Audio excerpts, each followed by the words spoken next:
were something divine and terrifying. In their anger, the gods were capable of vomiting fire from the bowels of the earth, or causing lightning and thunder that burned down the forests. A long time passed before man learned to collect and nurture fire, and even longer to discover how to produce it. At that moment, the first shaman was born, the first man who was able to steal fire from the gods.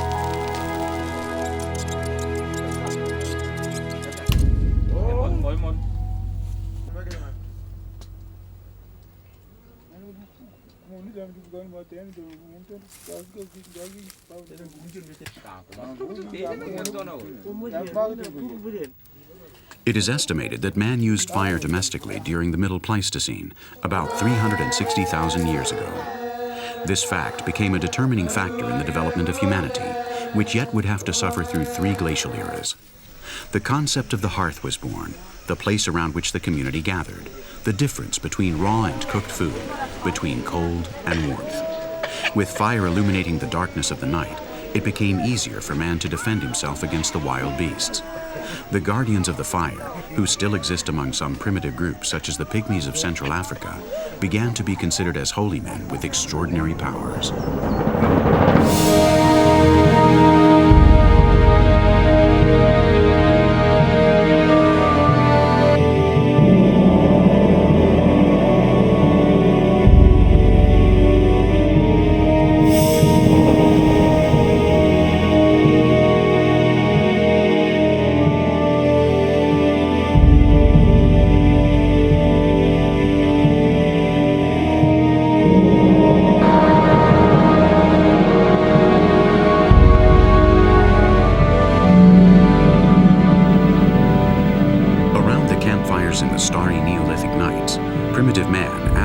Questions regarding the meaning of his existence, about the origin of the powerful forces of nature, and little by little he created his own view of the world. To the first shamans, all things in their environment were animated.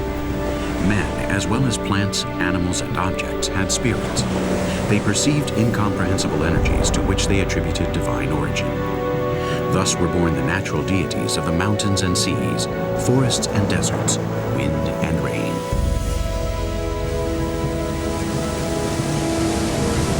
They interpreted the enigma of day and night as a constant struggle between the sun and moon gods, in which this great star asserts itself and becomes the king of all deities. The sun god triumphs over the darkness of the night and illuminates life.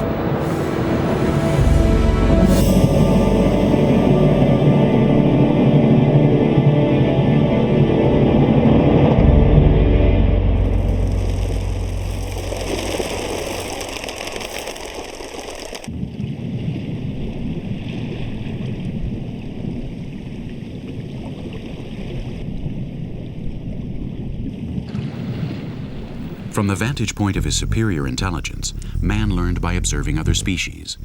He imitated the habits of many animals, mainly those he elevated to the rank of totem, and presided over the spectacular show of life, totally absorbed in it.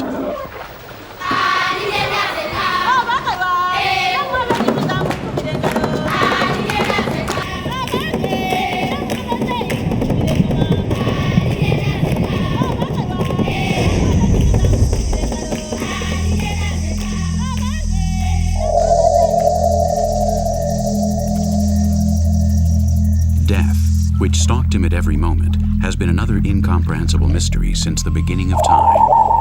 The possibility of not being, of not existing, of disappearing forever was difficult to comprehend. The first shamans, who intuited the existence of parallel worlds through their sensitivity, began to consider the question of life after death. They developed numerous theories regarding transcendence and developed complicated techniques for appropriately equipping the dead for their final voyage to the great beyond.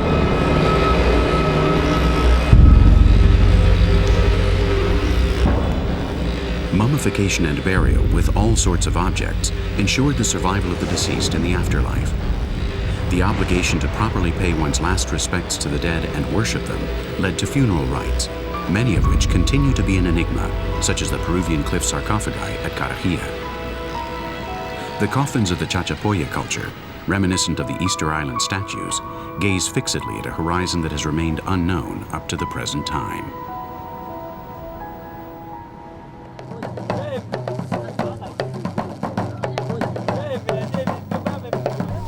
The worship of the dead reinforced group consciousness, the deceased remaining present to the group. In many places, the deceased are sent on their way with joy and admiration, such as among the Batonu of ancient Dahomey. Death and experiences related to it have served the shamans as their best means of learning. Saving others from death has given meaning to their main activities of curing and providing solace to the group. The need to pay proper respect to their dead has led some societies to make disproportionate sacrifices.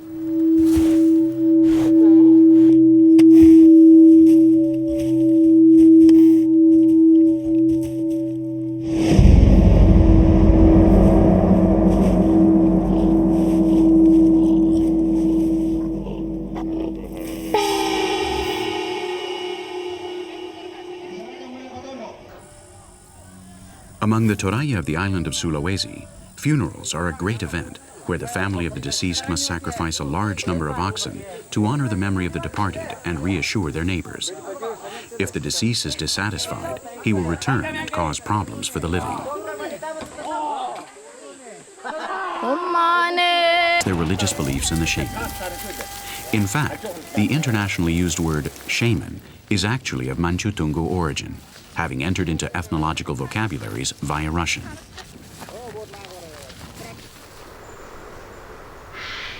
When the undergrowth of the taiga seems to catch fire from the last reflections of the sun, the shamans begin their invocations.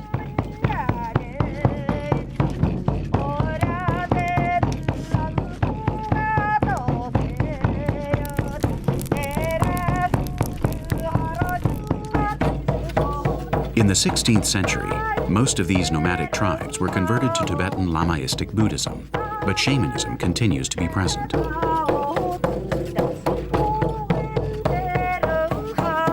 The main element in their ceremonies is the goatskin drum, the so-called peace drum. The enormous drumstick with which it is beaten personifies the flying horse that transports the soul of the shaman to the realm of the dead to do battle with demons.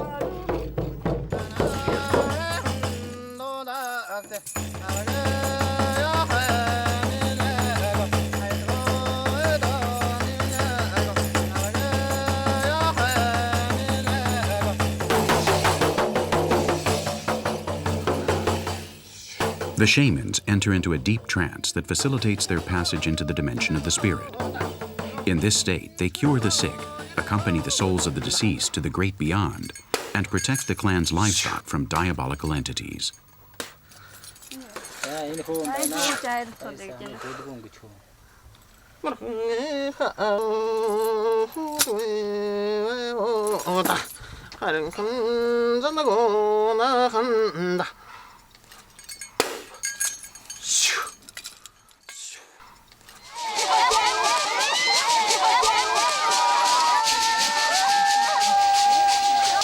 In order to perform their activities, the shamans need to attain an altered state of consciousness.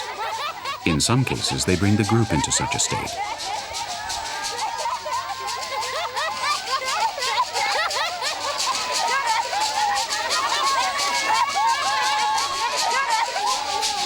Trances may occur with or without possession. It is in African and Caribbean cultures that possession is most often employed. These are kinetic trances in which chanting and drums play the most important roles.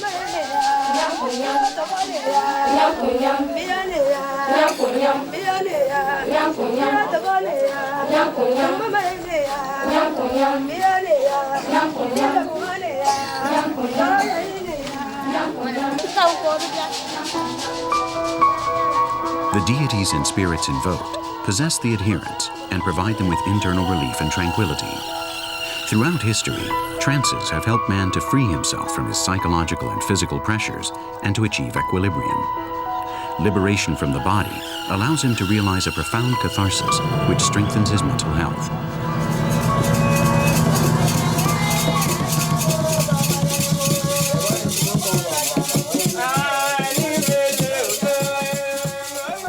The shaman is also a healer, but not all healers are shamans. For a shaman to be able to exercise his influence over the sick, he must transport himself to the world of supernatural energies and demand their help. The sick, in this case an old Guinean woman, must believe in the skills of the shaman.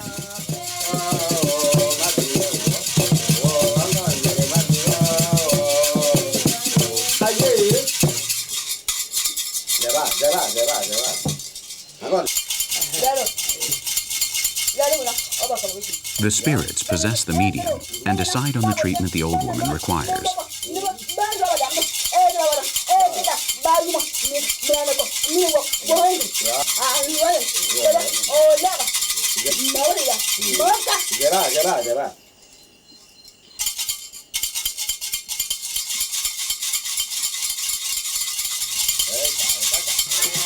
Not all such trances last long enough to achieve an understanding of the spirit's plans. For this reason, repeated invocations may be needed until the process has been completed.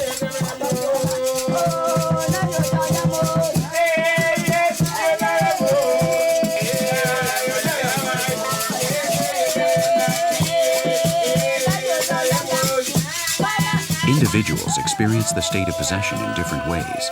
At times, it can be traumatic. The possessed becomes subject to deformations and spasms. After the spirit is left, the person returns to a normal state. In general, people do not remember what has occurred.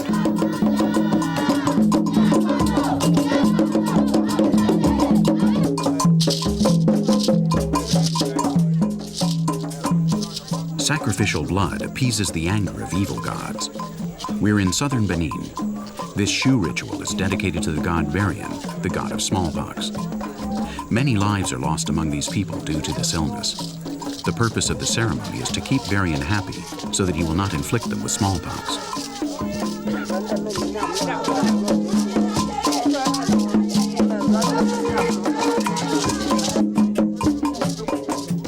One woman is possessed by Musinyi, the spirit of the panther, who represents the black side of magic, namely witchcraft. Her movements imitate this deadly feline, which slowly approaches its prey to carry it to the dwelling of this terrifying god.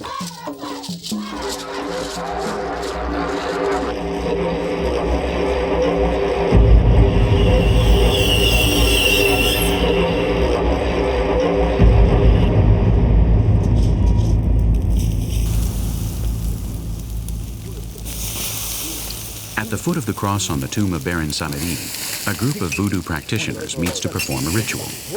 The Hungan, or priest, who is in a state of deep ecstasy, is willing to undergo any test, as the power of the Baron will protect him.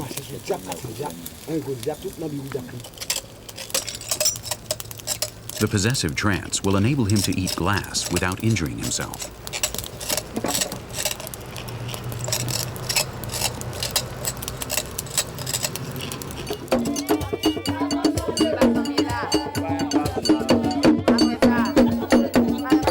In Haiti, voodoo practitioners enter into trances on a daily basis.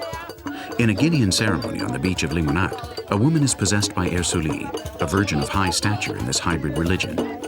Here we see her stabbing herself with a small knife to demonstrate that she is invulnerable in this state.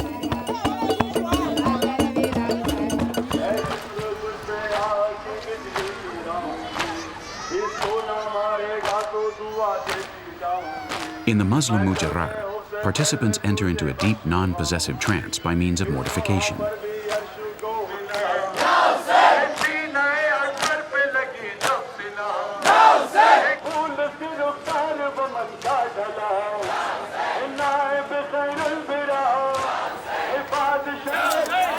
Self-discipline transports them into profound states of ecstasy, into states of altered awareness where they perceive another reality, a metaphysical sphere in which they become one with God.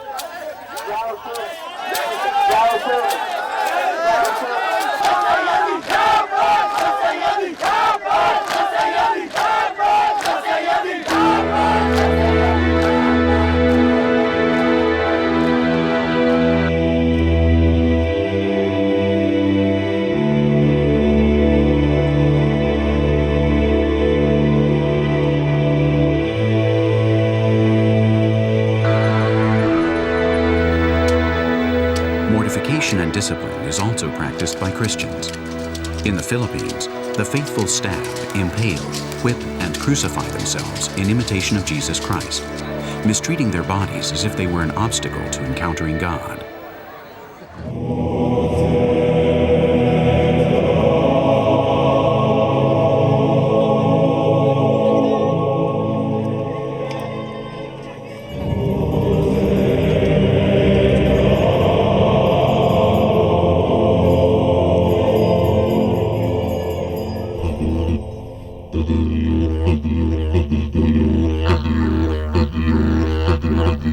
Since the beginning, since the caveman era, man has attempted to transport himself to a magical parallel universe to meet his ancestors.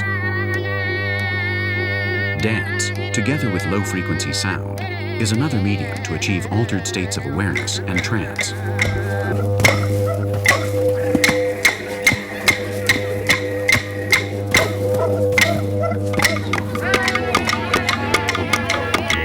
The Australian Aborigines use the didgeridoo in their chanting.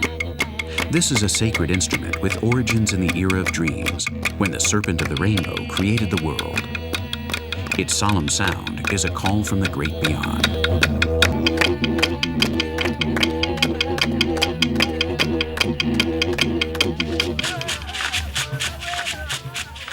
The low-frequency sound of the drums, together with the high frequency of the maracas, affect the electrical activity of the brain.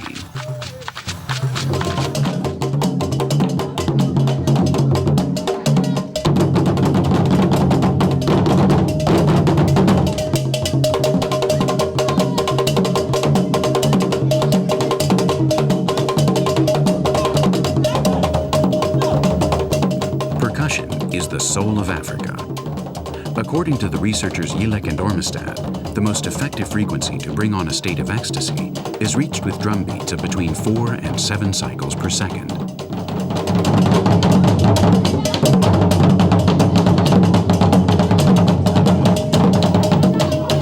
Ritual is unnecessary. In percussion performances, such as those of Mustafa of Ghana, Africans are able to attain a state of ecstasy.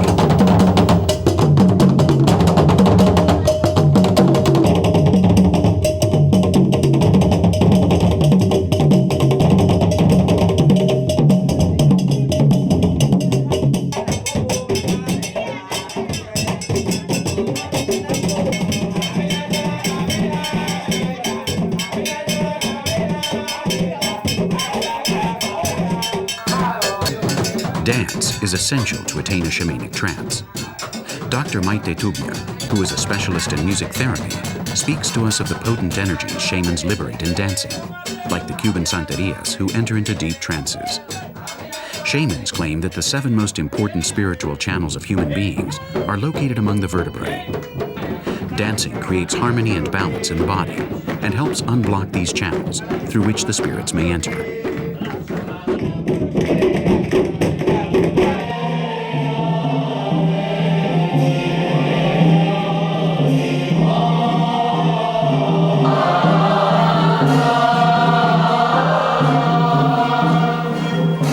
Whirling dervishes are a clear example of kinetic trance without possession. The dancing Sufis of Turkey perform the sema with one hand open to the sky and the other towards the earth. Their whirling represents the planets, and they attain a state of cosmic ecstasy by repeating the sacred words, "There is only one God, and His name is Allah."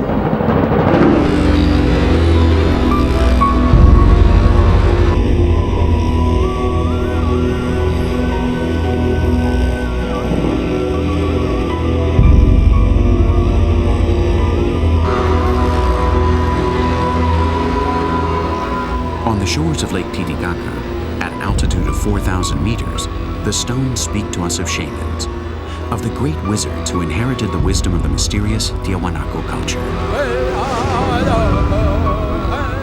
Strange totemic faces carrying messages that are encrypted in a hieroglyphic vocabulary that is still unknown to us. Gigantic cosmic observatories where mystical meetings are held. We are in one of the most enigmatic regions on the planet.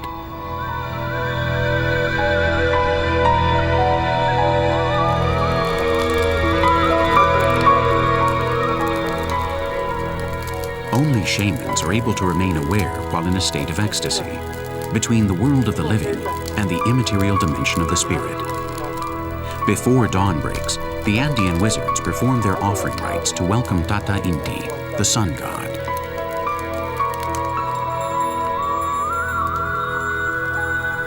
The aromatic smoke rises to invoke Viracocha, who created the earth from this sun island.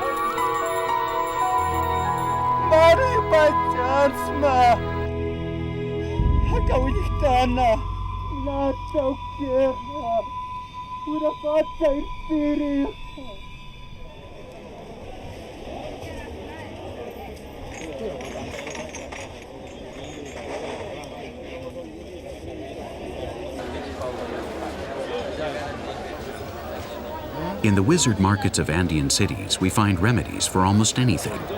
Herbs, ointments, amulets, and magical elements that shamans use in their ceremonies, such as mummy skulls that increase the power of their altars.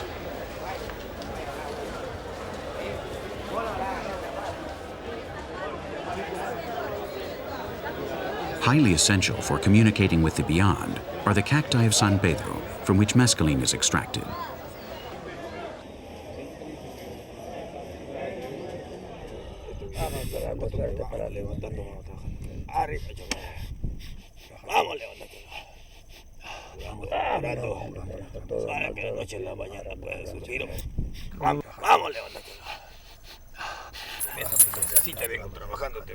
Since remote times, the shamans have used hallucinogenic plants in order to reach the states of altered awareness needed to carry out their spiritual activities. Plants that contain soporific and hallucinogenic alkaloids make the transformation possible, a step into a separate reality, as defined by the Mexican anthropologist and writer Carlos Castaneda. Esterito de cañares, cuenta y hay por cuenta, nombre y hay por nombre, así vamos hombre, vamos trabajando, vamos levantando.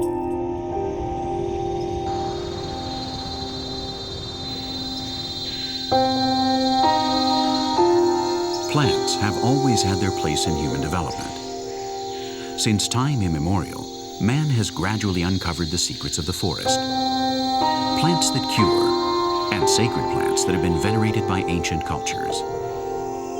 Mushrooms, roots, vines, and fruits that contain entheogenic substances which facilitate communication with the gods.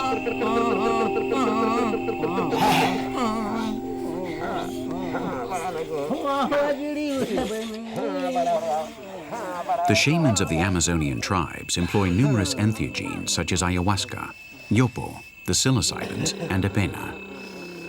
These Sanima Indians of the Orinoco Basin sniff sakona so that they may encounter the guardian spirit of their totem animal and see the future, diagnose illnesses, and prevent tragedies.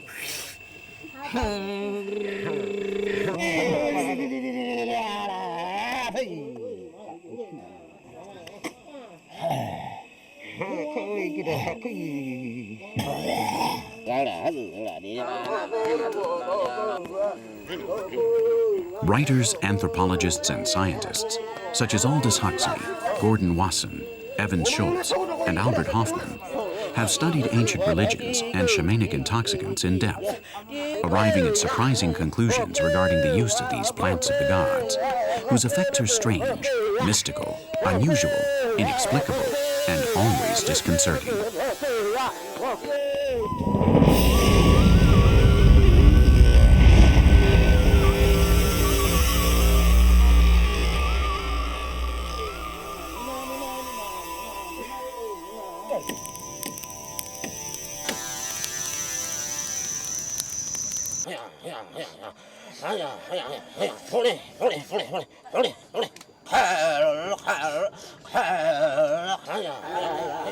In a state of trance, and from remote psychedelic regions, Amazonian shamans see the malevolence in an illness and confront it and eliminate it from the body of the afflicted.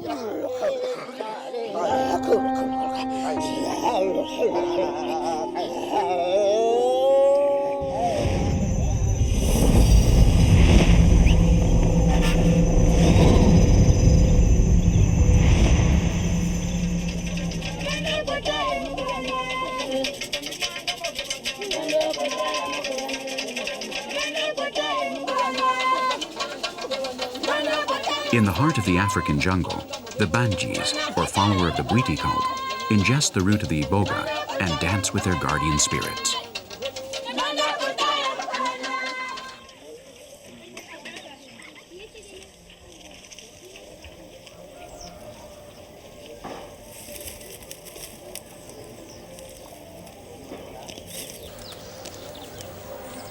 The root of the sacred Bwiti plant, the Tabernanthe iboga, contains a powerful entheogenic alkaloid, ibogaine. The Banjis consume it during their ceremonies, which last all night. They enter into deep trances of possession that transport them to the world of the spirits under the control of the Njima, as the shamans of this cult are called.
The Bwiti stage a syncretic Catholic communion in which they consume iboga. This is a religion with a complex liturgy that blends the ancient African cult of the dead with the Catholic religion.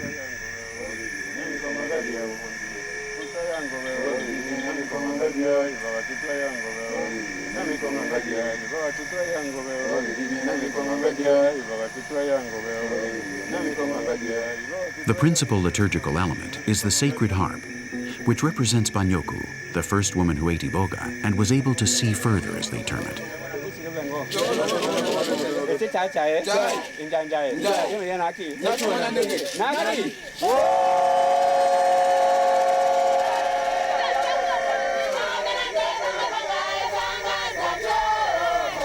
These are the first pictures that it has been possible to film of the secret ceremonies of the Bwiti of Equatorial Guinea, where the Banjis are persecuted.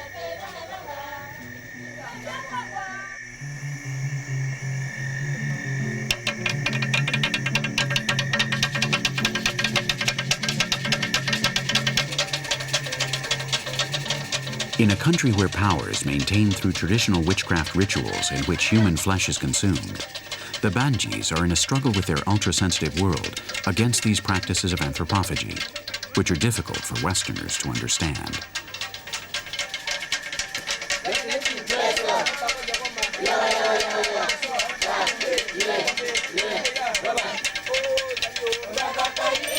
In their temples, hidden deep within the jungle, the Banjis receive communion with iboga and encounter God. The echo of their beautiful litanies is transmitted under the green vault of the jungle, becoming a magic spell against death.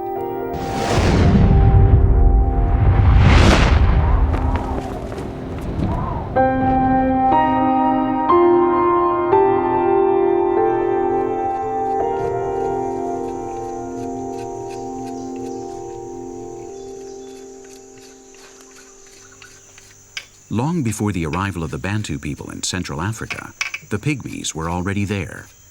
And long before the Bantu knew of iboga, the Pygmies were already using it. The few groups of Pygmies that still inhabit the heart of Africa live practically in the Neolithic era. They may have been using iboga for hundreds of thousands of years in their shamanic rites to encounter the spirit of the forest, which they consider their god.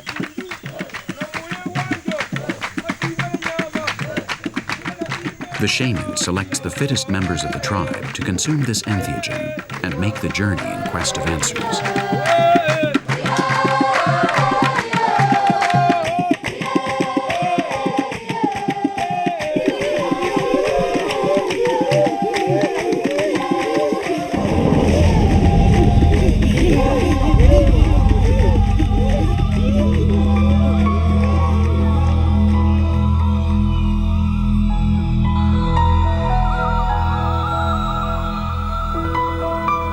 In southern Benin, the facades of the Vodum temples are decorated with the portraits of great masters and with the deities of this African religion.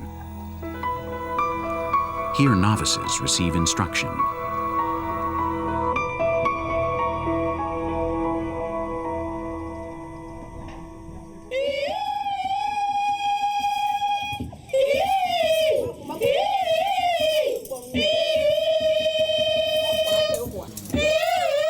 During their period of initiation, they may only leave the monastery once each year.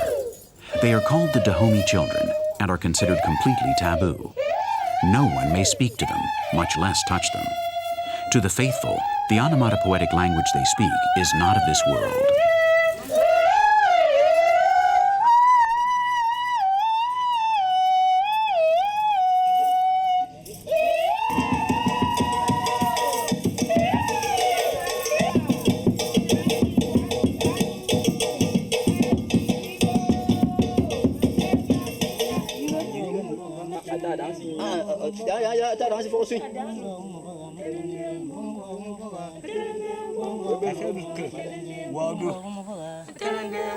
In the initiation to the Bwiti, the bongo carries the soul of the aspirant downriver to the world of the spirits.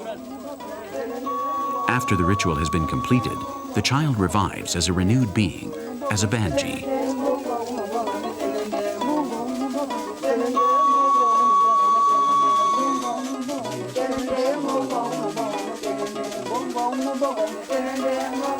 The kambo, or bishop, pricks him with a needle in an act that symbolizes his physical death. All shamanic initiations have the symbolic significance of death and resurrection. In this case, the aspirant begins to eat iboga in large quantities to travel to the other world as his symbolic death. It opens the mind, as they say. On his return, they will give him a new name.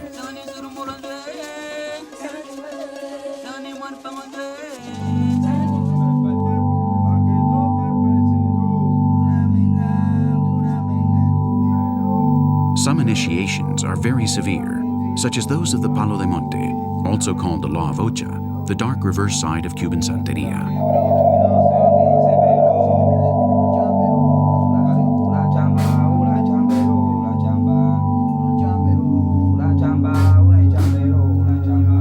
The practitioners of Palo de Monte work with the dead and invoke powerful evil spirits. The sacrifices they make to provide their gods with drink are cruel and bloody. They hold their ceremonies in secret because Cuban society takes a dim view of them.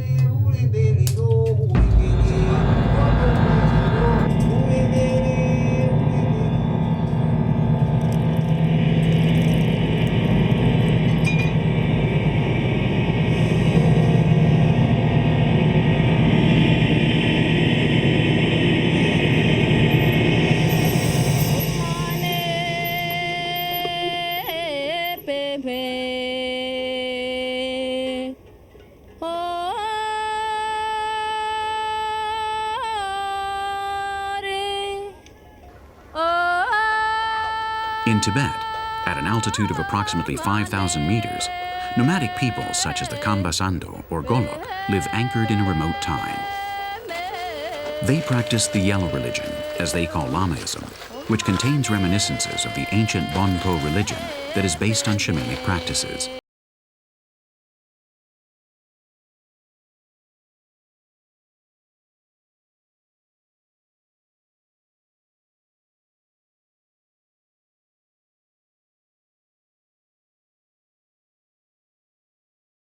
The symbol of the divine being. The headwaters of rivers are mysterious locations where the rocks and crags are engraved with the sutras of mystics.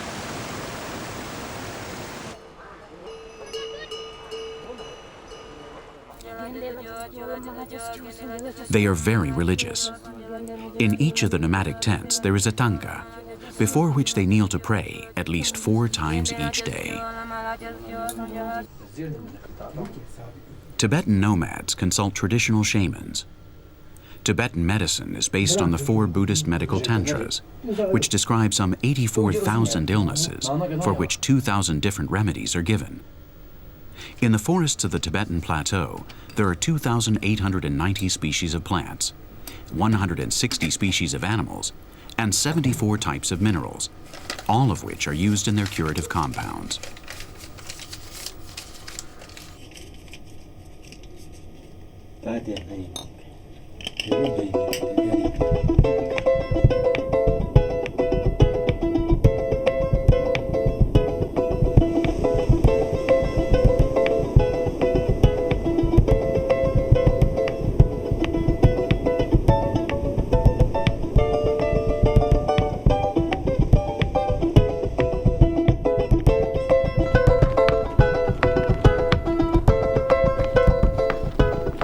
In the heights, on the slopes of the sacred mountain range Apolobamba in Bolivia, we encounter the caravans of the Cayawaya.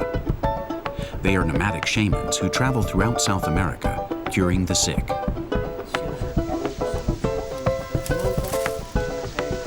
They know the botany of the Andes to perfection. The Cayawayas were the first to successfully use quinine in the treatment of malaria.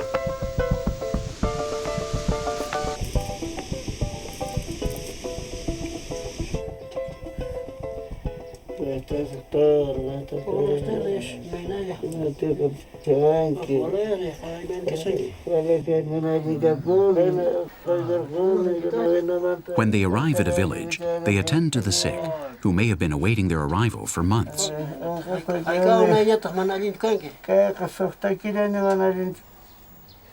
There are those who claim that they are the heirs to the knowledge of the ancient priests of the enigmatic Tiahuanaco culture.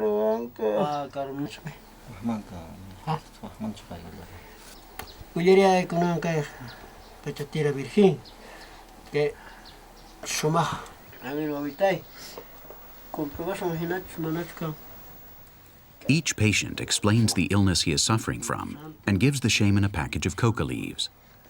The shamans use these as oracles. In a ritual, they move them and spread them out to obtain a diagnosis.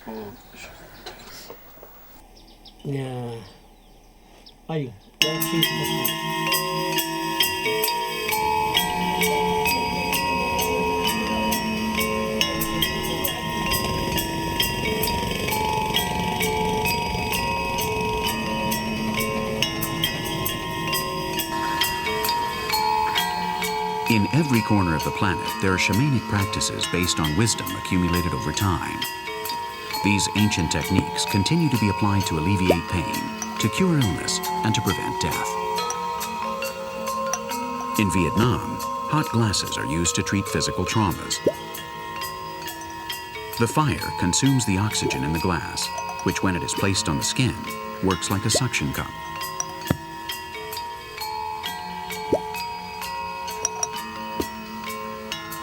This technique is based on the length of time a glass must remain in place on each of the energy points of the body.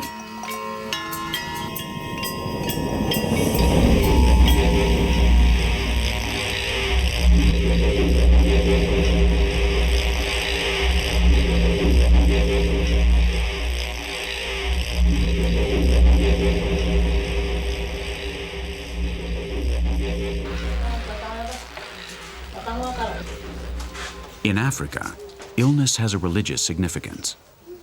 It is always caused by the intervention of a spirit or by a spell.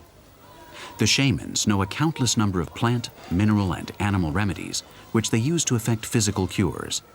But no cure will work until they treat the patient with a soul medicine that will neutralize the spell they are under.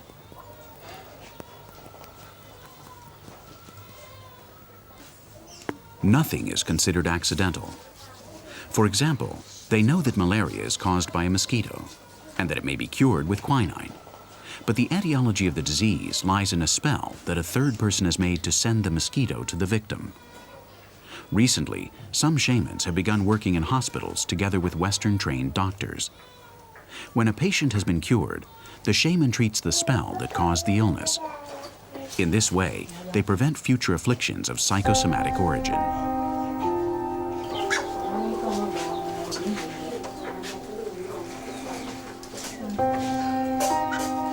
People travel to traditional hospitals with all their belongings, including domestic animals.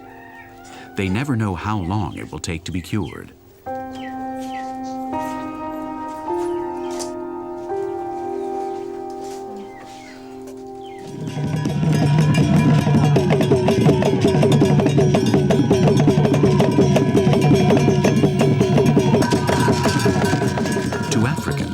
anything extraordinary is the result of the application of magic.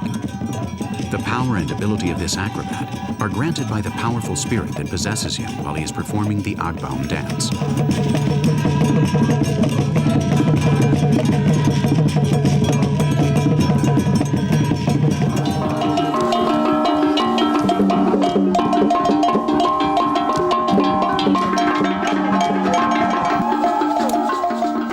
The Fawn Shamans of southern Benin exhibit their powers in the Sambeto ritual. The initiates raise the piles of straw, which appear to be strange objects that come to life with the sound of the tam-tam.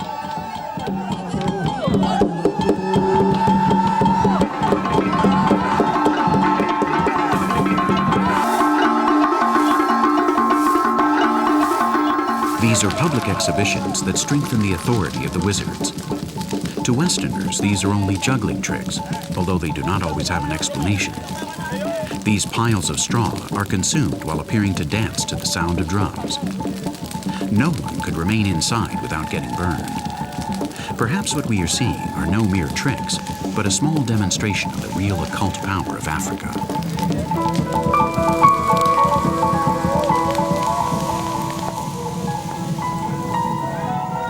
But this occult power in Africa can become evil under the influence of the moon.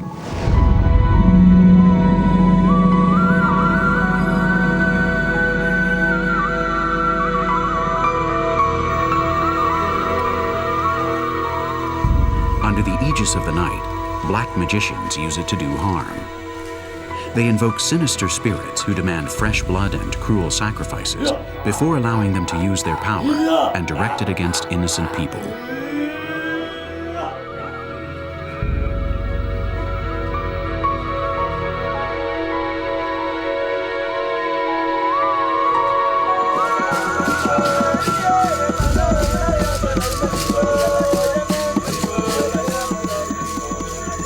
Witchcraft is the real scourge of Africa.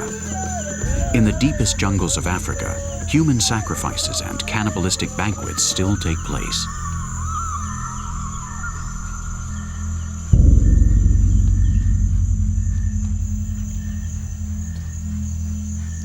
These people believe in the magical transference of anthropophagy.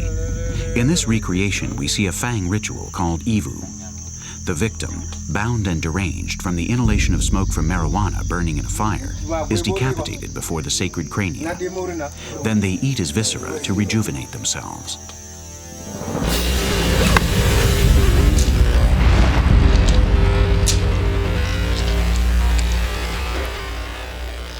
In the African and Afro-American cults, the role of the fortune teller is of great importance in the struggle against witchcraft. Among the Cuban Santerias, the oracle resides in the Ifa, which is of Yoruba origin. They manipulate a complex binary code that determines the result of consultations. The celebrant shakes the seeds, and according to the number that remain in his left hand, he draws 1 or 2 lines of different length with his fingers. When the god Orula presents himself, they all kneel. The oracle is ready for consultation.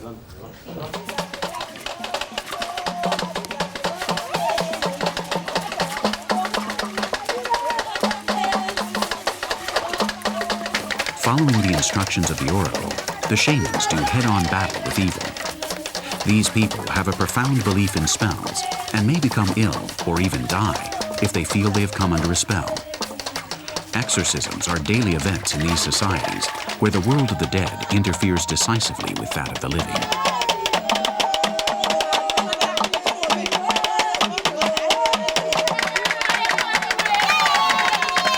In the traditional hospital of Catalina in Equatorial Guinea, a woman undergoes a cleansing to expel the spirits that possess her.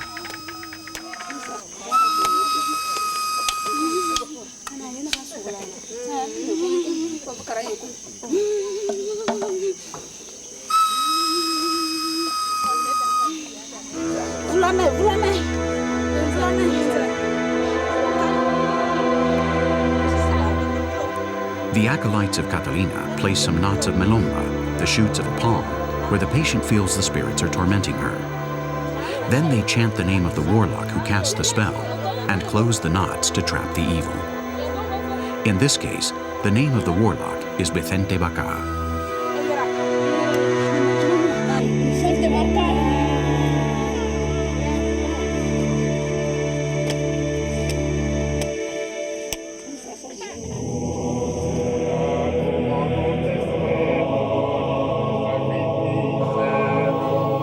Here we see the eternal struggle of good against evil, of light against darkness.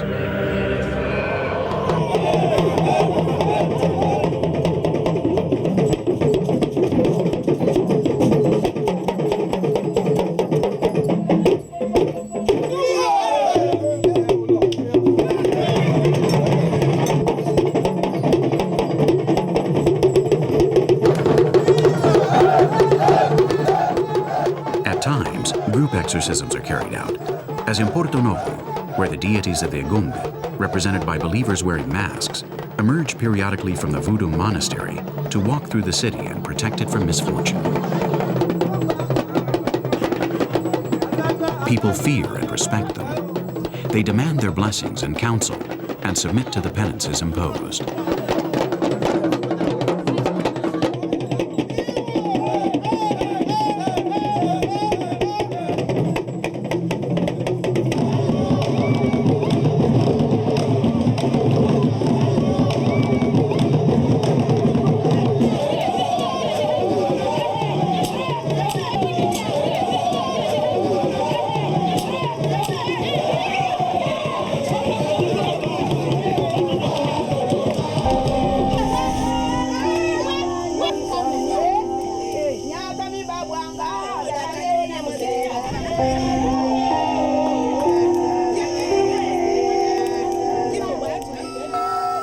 Perhaps all the things we have seen are mere inventions of man, who has been hungry for answers since the beginning of time, a self-deluding way to appease his ignorance. Perhaps they pay homage to nourish his arrogance, his puniness when confronted with natural forces that overwhelm him despite his intelligence. Millions have perceived things that Cartesian thought denies. If they are right, then parallel shamanic worlds exist as separate realities that invisibly affect our existence. At the present time, there are no irrefutable answers, and man will continue to ask himself questions so long as the sun rises.